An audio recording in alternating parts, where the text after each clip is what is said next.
Deshaun Watson officially named the starting quarterback for the Cleveland Browns.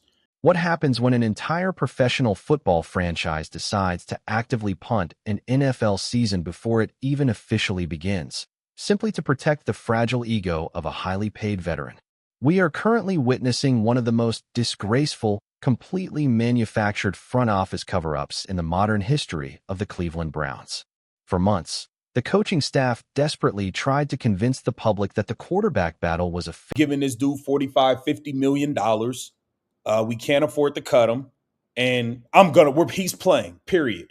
He's playing, period, man. Shedeur Sanders absolutely screwed over once again, man. At this point, I just want him to get the hell out of Cleveland. That organization sucks. There are some good supporters and fans there, but that organization is dog shit, man. I just want him to get the fuck out of fair, objective competition. But today, the mask officially slipped. Despite throwing double-digit interceptions in training camp, despite completely failing to generate explosive plays, and despite suffering an incredibly toxic psychological meltdown at the podium, Deshaun Watson has officially been named the starting quarterback for Week 1. This was never a football decision. This was an accounting decision. Gives the team the best chance to win, at least at the start of the season. Tony, is he making the right decision? Is that the right way to think about it? I think it's the right way to think about it. We'll see if it's the right decision or not. I still don't know what Watson's going to put on the field when the games count. And after getting 3 weeks of number one reps, we have about 3 weeks to the season. I would think he will look better, but decision. You are locked into NFL Zone Talks, the absolute, undisputed authority on the raw, unvarnished truth behind the biggest cover-ups, positional battles, and locker room agendas shaping the league. Make sure you absolutely smash that subscribe button, hit the like, and let's dive directly into the incredibly shady reality of the Browns' quarterback depth chart. To truly comprehend the sheer, mind-numbing absurdity of this announcement, you have to look directly at the absolute panic currently consuming the local sports media. During a highly anticipated breaking news segment on ESPN Cleveland, the radio hosts were in an absolute state of disbelief. Analyst Tony Grossi desperately attempted to justify the coaching staff's decision by leaning on the ultimate, highly manipulative crutch. Grossi explicitly 14 picks in training camp. In training camp, guys. Shedeur Sanders, day by day, for the most part, outplayed Deshaun Watson. And you look at the debacle Deshaun Watson just had in the preseason game. This dude's getting booed by all the fans. He has a meltdown at the podium. This 100% came stated that head coach Todd Monken essentially ignored Watson's disastrous preseason game against the Buffalo Bills, actively labeling it a meaningless, totally irrelevant game. Instead, the coaching staff allegedly based their entire Week 1 decision on a single, isolated Thursday practice. Let that completely sink into your brain. The Cleveland Browns are actively ignoring unedited game film against an opposing NFL defense, choosing instead to evaluate their $250 million. Let's get into it, man. Welcome to Keep the Vision. Make sure you like, comment, subscribe, share the channel, hit the bell notification, like the video. That'd be greatly appreciated. So, this is everywhere, man. The Browns have named Deshaun Watson the starter quarterback, based entirely on a heavily scripted practice in shorts. It is pure, unadulterated organizational malpractice. But that wasn't even the most devastating part of the radio broadcast, because Grossi immediately dropped an absolute nuclear truth bomb that should have every single Browns fan demanding a refund. Grossi explicitly, unapologetically stated that the Cleveland front office internally views held to his belief that the ceiling of Watson is higher right now than Sanders. Right now. They're both going to play, I promise you that. The entire 2026 season as nothing more than a bridge year. He openly claimed that the ownership group knows they cannot win a championship with this current roster construct, and they are essentially just biding their time to completely transition out of the Deshaun Watson era. When a highly connected local analyst openly admits that the front office has essentially punted on an entire season just to financially survive a terrible contract, you have a toxic, fundamentally broken franchise. You cannot look an elite offensive line or a championship caliber defense in the eyes and tell them you are actively wasting their primes on a bridge year.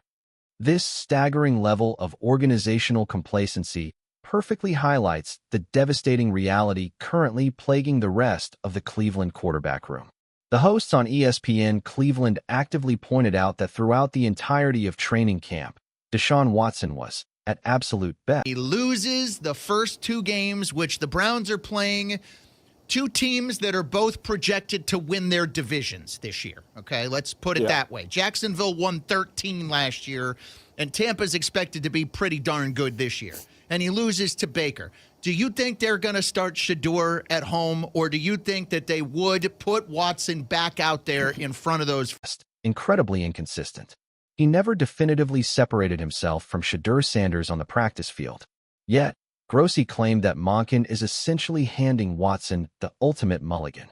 The coaching staff is completely ignoring Watson's massive regression, ignoring his deeply concerning interceptions, and ignoring his open, highly publicized warfare with the dog pound. They are essentially throwing him out onto the field and daring him to survive the pressure. You do not give mulligans to a $250 million franchise quarterback.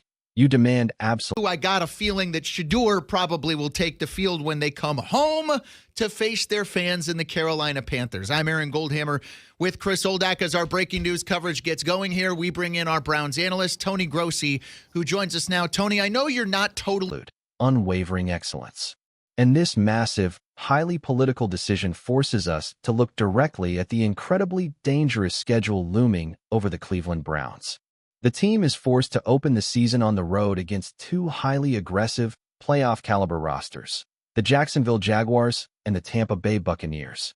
The radio hosts aggressively analyzed the incredibly toxic, highly volatile scenario in Monken's eyes, and that's what's important. Now, I don't want to even get into what does this say about the other guy, right? Right. Well, we're going to have to ask you that. I mean, he played for half and accounted for 116 total yards as offense, and everyone says he did. That is currently staring the front office right in the face. If Deshaun Watson comes out, looks completely horrendous, and loses the first two games of the season, the Browns will be forced to return to Cleveland with an 0-2 record. And waiting for them will be the exact same home fan base that Watson actively accused of cheering for his injury. If the front office genuinely... How he looks in those first two games, not just the scoreboard, but I don't know. I don't know what he's going to look like. But let's face it, he's going to be crushed every time he steps on the field, which means his lifespan is not very long in the starting role.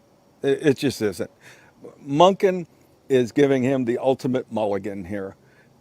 Believes they can march a struggling, deeply resentful Deshaun Watson into Cleveland Browns Stadium in Week 3 without inciting an absolute riot. They are completely delusional. The absolute, undeniable reality of this situation is that Shedeur Sanders was completely screwed over by the accounting department. Sanders actively outplayed Watson on a daily basis, completely eliminated his worst collegiate habits, and proved his mental processor is operating at an elite NFL level. But the front office simply could not stomach the massive public relations nightmare of benching a player making $47 million a year before the season even started.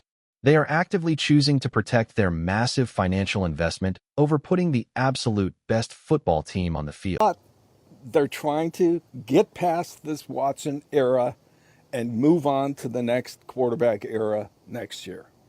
Tona, I don't know that I was putting too much stock in Saturday. I've just watched this guy play, all these games with the Browns, and the establishment media can desperately try to spin this as a football decision, but the actual tape, the practice statistics, and the NFL legends on the sideline all know the absolute truth. We are officially standing at an absolute, undeniable precipice regarding the immediate future of this incredibly talented football team. The coaching staff has officially strapped their careers to a completely unhinged, heavily But apparently it has not. And Todd Monken made that pretty clear yesterday. I think all of you, both of you and every fan, is putting too much relevance on what Watson did on the field in the third quarter. Declining asset. Deshaun Watson is essentially a dead man walking on the depth chart. The leash is incredibly short.